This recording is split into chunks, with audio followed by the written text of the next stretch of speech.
Queridos, vamos continuar a nossa reunião para a glória de Jesus, meditar um pouco na palavra dele. Hoje no livro, na carta aos Filipenses, carta aos Filipenses, capítulo 3, carta apóstolo Paulo aos Filipenses, capítulo 3.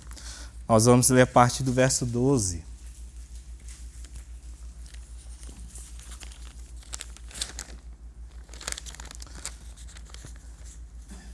Eu estou aqui com a versão NVI, pode ser que seja um pouquinho diferente da de vocês.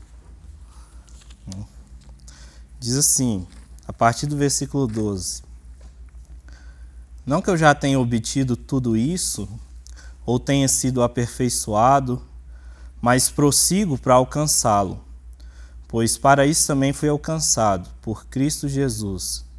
Irmãos, não penso que eu mesmo já o tenho alcançado, mas uma coisa faço, esquecendo-me das coisas que ficaram para trás e avançando para as que estão adiante, prossigo para o alvo, a fim de ganhar o prêmio do chamado celestial de Deus em Cristo Jesus.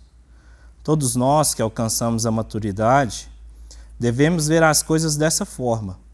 E se em algum aspecto vocês pensam de modo diferente, isso também Deus lhes esclarecerá. Então somente vivamos de acordo com o que já alcançamos. Irmãos, sigam unidos o meu exemplo e observem os que vivem de acordo com o padrão que lhes apresentamos. Pois, como já lhes disse repetidas vezes, e agora repito com lágrimas, há muitos que vivem como inimigos da cruz de Cristo. O destino deles é a perdição. O seu Deus é o estômago, e eles têm orgulho do que é vergonhoso. Só pensam nas coisas terrenas. A nossa cidadania, porém, está nos céus, de onde esperamos ansiosamente o Salvador, o Senhor Jesus Cristo, pelo poder que o capacita a colocar todas as coisas debaixo do seu domínio, e ele transformará os nossos corpos humilhados, tornando-os semelhante ao seu corpo glorioso. Amém. Vamos orar mais uma vez. Senhor, estamos diante da tua palavra, que por si só é poderosa para transformar as nossas vidas. E rogamos ao Senhor que o teu Espírito Santo possa ministrar aquilo que o Senhor quer para nós nessa noite. Que as minhas fragilidades, a minha fraqueza não sobreponha o que o Senhor tem para nós. E que em nome de Jesus o Senhor nos encha com o teu querer e com a força de praticarmos aquilo que o Senhor tem para nós. É o que rogamos ao Senhor. Amém. Irmãos, algumas vezes aqui o Vinícius já meditou e disse sobre a complexidade da vida, né? O quanto a vida é complexa. E muitas filosofias que tentam simplificar a vida e tudo que inclui paternidade, matrimônio, a vida profissional, acaba se frustrando em determinada ocasião, porque a vida realmente ela é surpreendente, ela foge do nosso controle, acontecem coisas que nós não temos o domínio, nós adoecemos, nós perdemos entes queridos, nós ficamos desempregados. E o apóstolo Paulo, para tratar um pouco da complexidade da vida, ele usa de maneira muito inteligente aqui a figura de um atleta, né, de um corredor, de maneira bem contextualizada, porque ele escreve aos Filipos, e a cidade de Filipos ela é uma colônia de Roma, né? Então é uma cidade separada de Roma, mas que possui os mesmos costumes, a mesma cultura, o mesmo governo. Então eles estão familiarizados com essa questão do atletismo, dos Jogos Olímpicos em Atenas. E ele então, para exemplificar, assim como Jesus fazia muito, pegando elementos da natureza, pegando ali árvores, sementes, para falar do reino, para falar da vida, ele usa a figura que a nossa vida ela é como uma corrida. E ao final dessa corrida, os que permanecerem em Cristo Jesus terão a vitória, morarão com Ele. E por outro lado, como nós lemos, os que não concluírem essa corrida em Cristo, né, eles perecerão. E usando, né, essa figura, ele apresenta aqui para nós pelo menos 5 princípios que eu gostaria que a gente pensasse um pouquinho nessa noite. Princípios que nos auxiliam, né, a viver essa corrida, a desenvolvermos essa prova, né, essa jornada longa que é a nossa vida, com a esperança e com a certeza de que no final dela nós seremos vitoriosos, nós teremos a coroa de Cristo. O primeiro princípio que eu queria trazer para nós pensarmos se encontra no início do versículo 12 e do versículo 13. Diz assim: não que eu já tenha obtido tudo isso ou tenha sido aperfeiçoado. E no versículo 13 ele diz mais uma vez: irmãos, não pense que eu mesmo já o tenha alcançado. Né? Paulo trata aqui de um princípio de uma insatisfação. Ele tem a convicção de que ele ainda não alcançou, né, a plenitude, né, ele não alcançou a coroa da salvação assim, em sua totalidade. Ele ainda está em batalha, ele ainda está na corrida. Ele ainda almeja os planos que o Senhor tem para a vida dele. E quando nós olhamos para a vida de Paulo, né, essa convicção, esse princípio de uma insatisfação, gera em nós um despertar para olhar para a nossa vida. Porque nós estamos falando de Paulo, uma pessoa que, né, como diz lá em Atos 19, né, traz relatos de que Deus usou poderosamente a vida de Paulo. Por meio de Paulo, Deus curou inúmeras pessoas, expulsou demônios. Até os lenços que Paulo usava para secar o suor, as pessoas colocavam sobre os enfermos e as pessoas eram curadas. Tamanha era a intimidade que Paulo tinha com Deus.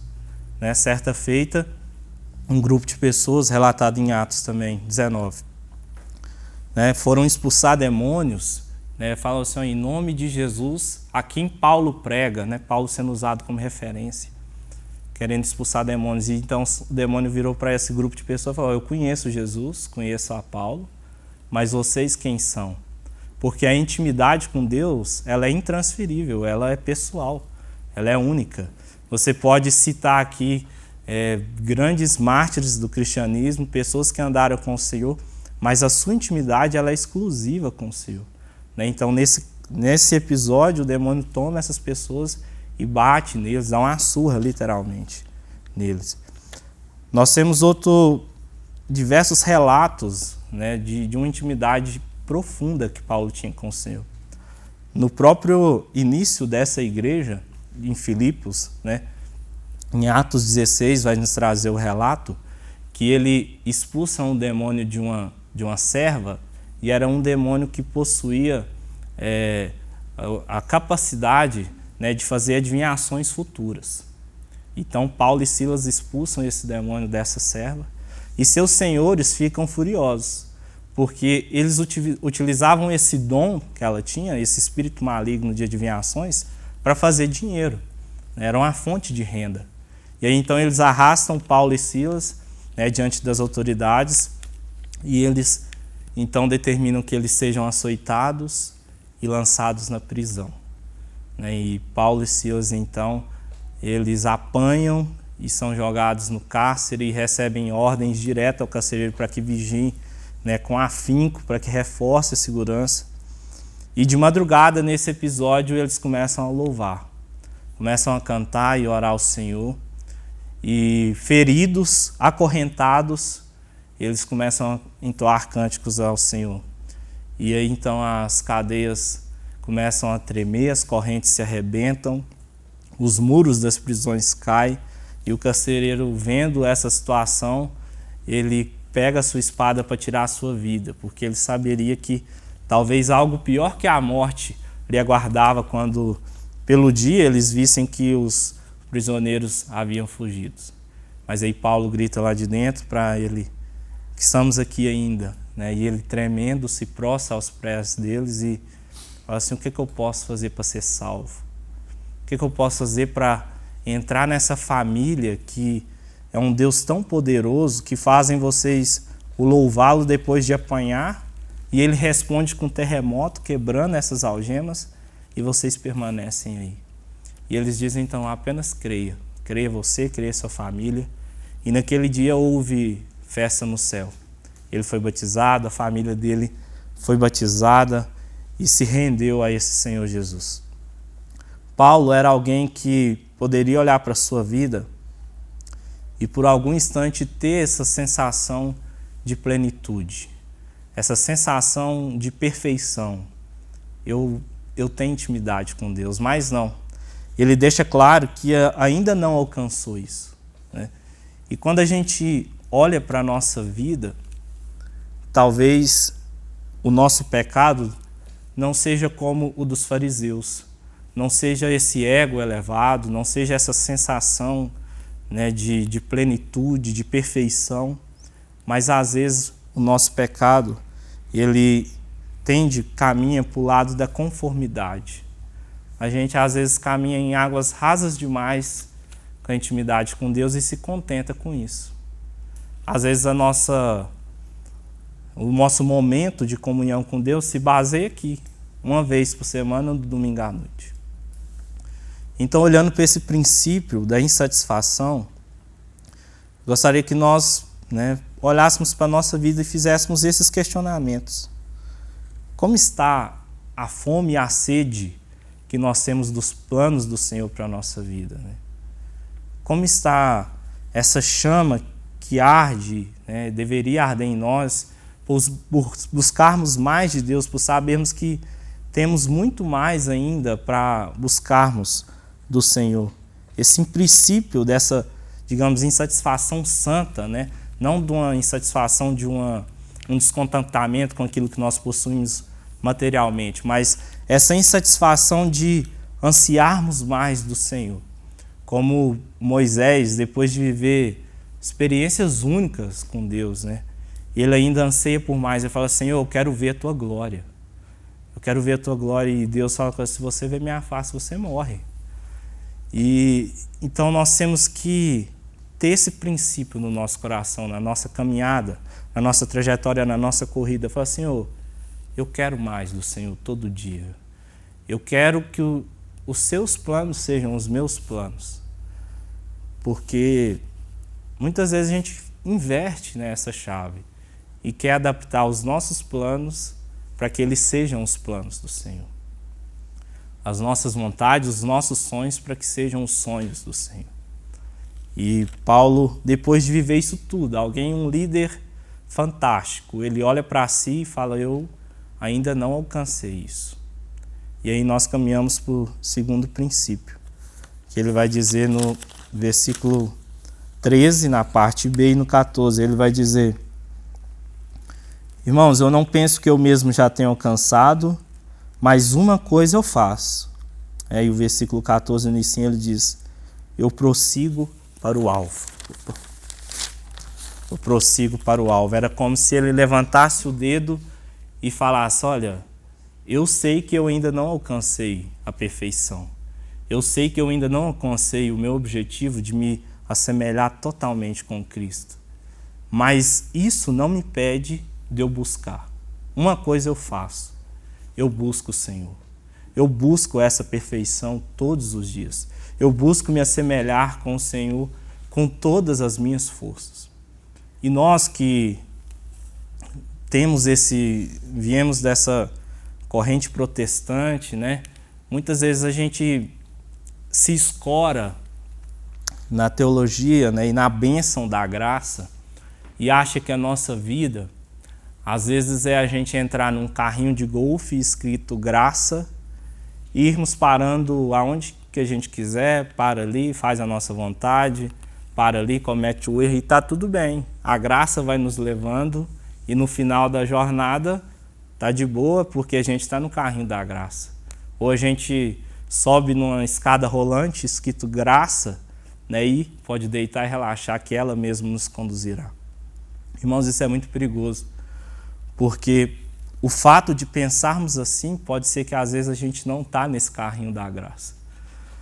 A graça do Senhor, ela é a única coisa e suficiente. De fato, não há nada, não há mérito nenhum em nós que possa trazer essa coroa ao final da jornada. Mas essa graça desperta em nós o desejo de buscarmos a Deus com todas as nossas forças. O desejo de buscarmos essa vitória com tudo que a gente tem. O hoje, vivendo o agora. E de que maneira fazendo isso também? A forma que nós relacionamos com o nosso passado e a forma que nós relacionamos com o nosso futuro. Paulo vai dizer isso, ele vai dizer que ele faz uma coisa, né? Uma coisa eu faço, né? Prossigo para o alvo, né? E o versículo 13, esquecendo-me das coisas que ficaram para trás. Como é a nossa relação com o nosso passado? Né? A gente gosta de dizer que a gente só tem o hoje. O presente chama presente porque é uma dádiva. Nós só vivemos o agora. Mas é fato que as coisas que nós vivemos atrás muitas vezes influenciam e pautam e norteiam o nosso hoje. Paulo era alguém que tinha em seu passado as mãos ensanguentadas. Antes de Deus seu encontro com a vida dele, ele diligentemente caçava cristãos, né? Tendo em seu coração a convicção de que estava fazendo algo certo. O versículo 6, né, desse mesmo capítulo diz: quanto ao zelo, perseguidor da igreja, quanto à justiça que há na lei, ele era irrepreensível. Então, certamente, Paulo poderia ter, né, alguns lampejos, alguns momentos de olhar para o seu passado, desse Cristo que agora ele serve com tanto afinco, e falar: Senhor, eu perseguia os teus filhos. Senhor, eu caçava, prendia, torturava, matava pessoas que servem a ti, e agora eu sou prisioneiro. Isso poderia trazer para a vida dele, né, para o presente dele, conflitos internos gigantes, né, uma não aceitação do perdão do Senhor, às vezes o sentimento, né, de não ser merecedor da graça de Deus. E a forma que nós olhamos para o nosso passado, ela influencia as nossas vidas justamente nisso. Todos nós temos erros. E a vida, comecei dizendo, ela é complexa, e eu não estou minimizando nada que nenhum de nós passamos. A vida ela é dura. Às vezes, no nosso passado, nós tivemos pais que foram, às vezes, ruins conosco, pessoas que nos maltrataram, pessoas que fizeram mal a nós. Às vezes, nós mesmos fizemos mal a outras pessoas e somos incapazes de nos perdoar. E milhares de pessoas hoje se afundam em depressão por coisas que não foram capazes de superar, que aconteceram no seu passado, né? E Paulo está dizendo: olha, eu esqueço-me das coisas que ficaram para trás porque eu sou nova criatura. O Deus que me regenerou, ele joga no mar do esquecimento todas as minhas falhas, tudo o que eu fiz de errado, e me torna uma nova criatura. E nós temos que ter a capacidade de nos perdoar, de reconhecer que a cruz ela é suficiente para pagar o que nós éramos. A cruz é suficiente para nos fazer perdoar alguém que não merece perdão. A cruz é suficiente para que a gente viva o hoje sem sentir saudade da forma que a gente vivia no mundo. Das baladas, de tudo que o mundo oferece, e não viver com um saudosismo da nossa carne. Paulo, então, ele tem essa percepção, essa convicção de que precisa esquecer as coisas que ficaram para trás para que alcance a vitória lá na frente. Mas não somente isso, ele tem a convicção de que precisa olhar para o futuro, para o amanhã, com a certeza e a paz que o Senhor reinará no amanhã também. O versículo 6 do capítulo 4, o próximo capítulo, diz: não andem ansiosos por coisa alguma, Mas em tudo, pela oração e súplicas e com a ação de graça, apresentem seus pedidos a Deus. Irmãos, nós precisamos viver o hoje, buscando diligentemente a presença do Senhor. Olhar para o nosso passado com gratidão por tudo que o Senhor fez, lembrar, trazer à memória aquilo que nos traz esperança, mas não ficarmos afundados nos nossos erros, incapazes de seguirmos adiante, mas olhar para o amanhã também, sabendo com tranquilidade e com esperança, apesar das circunstâncias. Porque muitas vezes nós sofremos de maneira ansiosa, às vezes, pegando a analogia aqui com a corrida, às vezes nós estamos na trajetória da vida e aí a gente pensa assim, nossa, ali na frente eu estou achando que vai ter uma subida. E aí a gente já começa a sofrer de maneira antecipada, nossa, o governo ali na frente vai piorar muito, o meu salário vai piorar. Nós precisamos descansar no Senhor. Deus, Ele transforma o nosso passado, Ele caminha conosco hoje, Ele nos dá força hoje, as misericórdias deles renovam todas as manhãs. E amanhã a gente pode descansar, na certeza de que mesmo que tenha subida, mesmo que tenha adversidade, Ele vai estar com a gente, Ele vai estar nos capacitando. Esse é um princípio que nós precisamos ter em nosso coração e aplicar na nossa corrida da nossa vida.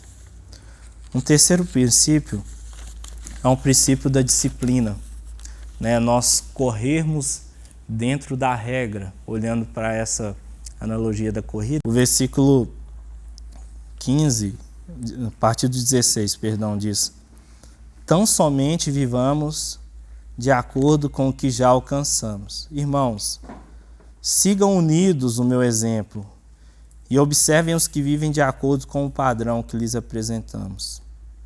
Pois, como já lhe disse repetidas vezes, e agora repito com lágrimas, há muitos que vivem como inimigos da cruz de Cristo. Na nossa corrida, na nossa carreira da nossa vida, na nossa fé, não vale a máxima de que o importante é chegar, independente da forma que chegarmos. O Senhor não aceita atalhos, o Senhor não aceita que a gente vença a corrida por meio de anabolizantes, trapaceando e obtendo vantagens indevidas sobre os nossos adversários. Existe uma conduta, existem normas e existe um padrão de Cristo. E Paulo aqui, ele, diferente das cartas aos Efésios, aos Gálatas, ele não elenca esse padrão, mas ele usa a sua vida e vida de outros como esse padrão. Ele fala, olha, seguem a minha conduta e a conduta desses outros que seguem a conduta de Cristo. A maior proclamação do Evangelho, a maior proclamação de que a nossa vida, ao final dela, nós temos dois destinos, uma eternamente com Cristo, ou outra eternamente sem a presença do Senhor, é a nossa própria vida. Nós podemos ter discursos e pregações convincentes, eloquentes, mas Paulo aqui usa a sua própria vida como o maior exemplo. Fala, olhem para mim e seguem essas condutas. E da mesma forma é a nossa vida. Nós queremos impactar aqueles que estão ao nosso redor.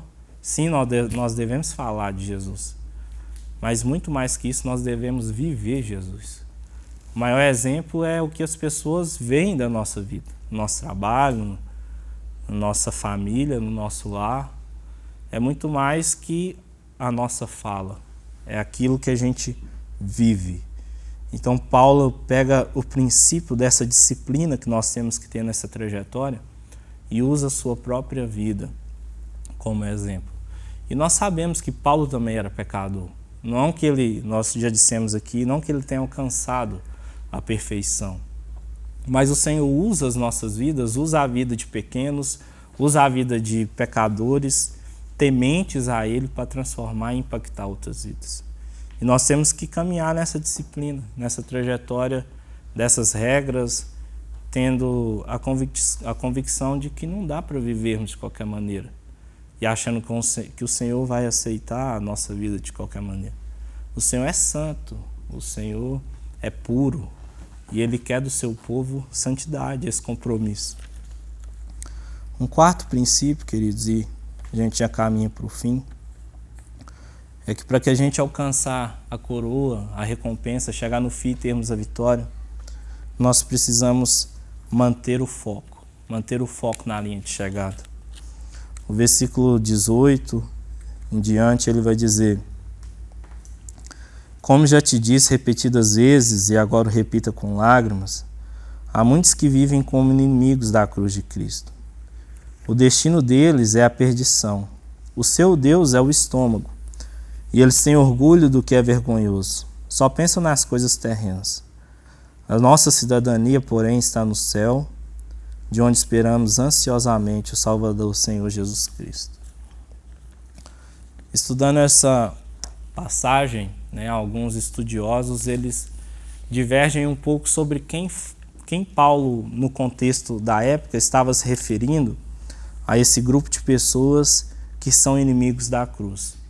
Alguns estudiosos vão dizer que ele se referia aos judaizantes, aqueles que buscavam na meritocracia, às vezes abrindo mão de certos alimentos, cumprindo fielmente a lei e aumentando a legislação por conta própria, criando para si próprio o mérito da salvação, esse grupo de pessoas. Há uma outra corrente de estudiosos que vai dizer que era um grupo, de uma seita de libertinagem que falava, olha, a carne ela apodrecerá aqui, a carne então nós temos que saciar todos os desejos dela. E então eles se entregavam aos prazeres sexuais, a tudo que a terra oferece de melhor, a comida, a bebedeira, ao poder, à glória terrena, tudo que pode massagear o ego da nossa carne. E às vezes a gente olha para esse grupo de pessoas e pensa, isso está distante de nós. Mas quando a gente olha para a nossa vida, talvez a gente vai encontrar com facilidade momentos em que coisas até, digamos, legais, ocupam o lugar no nosso coração, sobremodo as coisas do reino de Deus. Às vezes o que tem ocupado a nossa mente na integridade, às vezes o que mais tem ocupado o nosso coração é o desejo de crescermos profissionalmente. Às vezes é a vida financeira. Nossa, eu preciso evoluir para ter condição de pagar uma escola para minha filha, pagar uma faculdade. Às vezes o que mais tem ocupado o desejo do nosso coração é ter uma família bem-sucedida, um lar próspero. E Paulo aqui vai dizer que quando nós voltamos os nossos olhos e colocamos o nosso empenho nas coisas que são terrenas, nós perdemos o foco. Nós precisamos lembrar que estamos aqui de passagem. Ele vai dizer no versículo 20 que a nossa cidadania não é daqui. Nós temos dupla cidadania, nós somos brasileiros no caso, mas a nossa cidadania ela é celestial. E muitas vezes a gente esquece que a gente está aqui de passagem. A gente esquece que a gente é peregrino e passa a dar importância demais às coisas daqui. As coisas da terra passam a ocupar quase que 100% o nosso tempo, a nossa mente, os nossos esforços, o nosso anseio do nosso coração. E a gente acaba ofuscando as coisas celestiais. A gente perde o foco da corrida, da linha de chegada. A gente esquece que o alvo são as coisas do Senhor. A palavra de Deus vai dizer que ocupemos a nossa mente com aquilo que é do alto. E todo dia a gente tem que fazer esse exercício.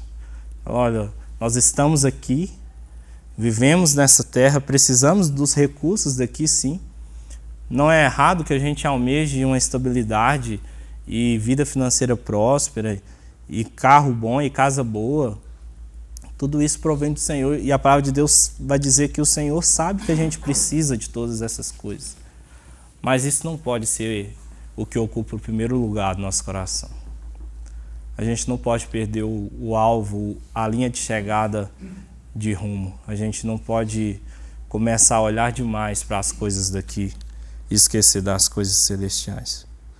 Por fim, queridos, um último princípio que Paulo nos exorta a termos no nosso coração para que a gente conclua a nossa corrida, a nossa carreira, é o princípio da convicção, a certeza da vitória em Cristo Jesus. O versículo 21 vai dizer: pelo poder que o capacita a colocar todas as coisas debaixo do seu domínio, ele transformará os nossos corpos humilhados, tornando-os semelhante ao seu corpo glorioso. Nós não corremos em vão. Nós não estamos nessa pista no escuro, esforçando e vivendo essas pelejas na incerteza, mas será que no final vai ter mesmo a vitória? Será que realmente vai ter a linha de chegada? Nós podemos correr certos de que o Senhor irá transformar os nossos corpos, irá nos glorificar com Ele e nos levará para viver eternamente com Ele. Toda a dor, todas as mazelas, toda a insatisfação, a vergonha física, espiritual, todo o pecado que a gente passa, isso não será capaz de impedir que o Senhor conclua a sua obra e glorifique o nosso corpo e nos dê a coroa eterna. Há uma música do Livres para Adorar que fala assim: vai valer a pena, vai valer a pena. A gente pode caminhar e passar pelas pelejas na certeza de que não é em vão, não é em vão. O final do versículo 19 diz assim, do versículo 20, perdão, que a nossa cidadania não é daqui, de onde esperamos ansiosamente o Senhor Jesus Cristo. Sabe, queridos, esses dias eu vi a cena de uma criança na internet, uma criança negra, uns 3 anos, num chão de terra na África, magra, desnutrida e com os mosquitos tomando conta, entrando na boca, no nariz, criança abandonada para morrer. E aí eu vi isso e eu comecei a chorar, e aí eu só pensei assim, fiz a oração: Senhor, volta logo, Jesus, porque esse mundo jaz do maligno. E muitas vezes a gente não tem esse anseio pela vinda de Cristo. A gente começa a amar tantas coisas daqui, que a gente às vezes está num limiar de uma vida confortável, a gente passa por momentos bons, quando está tudo indo muito bem, e a gente esquece que a gente não é daqui, e a gente esquece que tem pessoas padecendo de fome, padecendo espiritualmente, tirando as suas vidas com depressão, sem esperança, sem saber que há esperanças para elas. E nós simplesmente queremos viver aqui do bom e do melhor eternamente e não ansiamos a volta de Cristo. Nós precisamos viver como se fosse o nosso último dia e ansiar do fundo do meu coração que Jesus volte logo, porque a fé vai se esfriando, o amor vai se esfriando, as pessoas vão deixando a corrida, se perdendo pelo caminho. E muitas vezes a gente está numa zona confortável e se esquece de que a nossa pátria ela é celestial. E a gente coloca toda a nossa diligência nas coisas daqui. Mas nós podemos ter convicção, se nós trilharmos a carreira do Senhor, que lá na frente algo muito melhor do que isso aqui nos aguarda. Nem olhos viram, nem ouvidos ouviram, nem jamais penetrou em coração humano que o Senhor preparou para nós. A gente se contenta com muito pouco aqui, armadilhas do inimigo mesmo que são colocadas na nossa trajetória para tirar o nosso foco, para tirar o nosso alvo da linha de chegada. Que a gente possa olhar para esses princípios, renovar o nosso ânimo, resolver as coisas que ficaram para trás, perdoar nós mesmos olhando para o nosso passado, perdoar outras pessoas que às vezes estão aguardando nosso perdão há anos. Que nós possamos olhar para o amanhã em paz, sabendo que, independente do que tiver lá, o Senhor estará conosco. E nenhuma coisa, nada, foge do seu domínio. Ele é soberano, Ele é poderoso sobre tudo e sobre todos. E que nós possamos viver o hoje, o agora, esforçando com tudo que temos, buscando essa coroa, né? Buscando esse galardão, buscando a recompensa, buscando nos aproximar e sermos como Jesus cada dia, para que inspiremos vidas, para que sejamos instrumentos nas mãos do Senhor, aonde quer que o Senhor nos coloque. Em nome de Jesus. Amém. Amém. Vamos orar mais uma vez.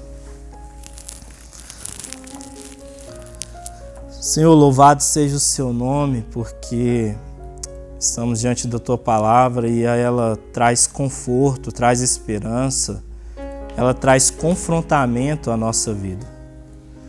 O Senhor sabe a vida de cada um aqui, o Senhor sabe o que cada um passou na adolescência, na juventude. O Senhor sabe as feridas não curadas. O Senhor sabe os perdões não liberados. E rogamos ao Senhor que a tua cruz seja atuante, poderosa, para sanar todas essas feridas. Para que essas lembranças não causem mais dor, Pai. Para que esses males passados não atrapalhem o agora, mas que em nome de Jesus possa fortalecer, sabendo que o Senhor é poderoso para curar qualquer ferida.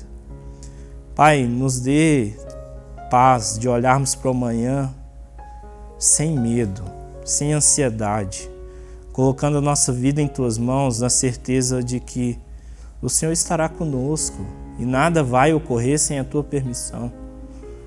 O Senhor é fiel e o Senhor há de completar a boa obra em nós que começou. Pai, em nome de Jesus, nos dê força para viver o hoje, para viver as dificuldades que estamos enfrentando nesse dia, nesse momento, nessa fase da nossa vida.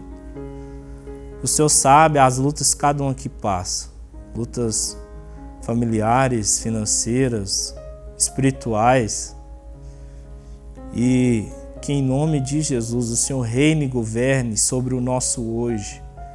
Nos dê força para que possamos nos esforçar nessa carreira complexa da vida, buscando nos assemelhar ao Senhor Jesus, abrindo mão dos nossos egos, das inclinações da nossa carne, buscando a santidade em Ti, largando pecados de estimação e olhando para a linha de chegada com os olhos fitos, na certeza de que vai valer a pena, Jesus.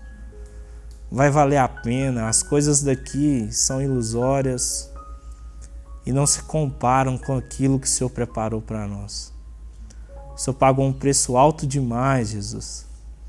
O Senhor tem preparado com a sua vida a eternidade e glorificará o nosso corpo, e toda dor, toda vergonha ficará para trás. Todo pecado, Pai, toda angústia, toda decepção não entrará ali, Jesus. Oh, Pai, em nome de Jesus, reanima, traz de volta a alegria da salvação. Traz no nosso coração, Senhor, a alegria de pertencermos a Ti, de estarmos nessa carreira, de estarmos nessa corrida, e para que sejamos instrumento na vida de outros que caminham perdidos.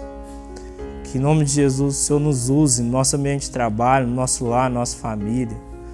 Nos use aonde que o Senhor nos colocar. E que, assim como Paulo, possamos ser base e apoio para que vidas possam se aproximar de Ti. Obrigado por essa noite, Pai. Seja engrandecido. Em nome poderoso de Jesus Cristo. Amém. Amém.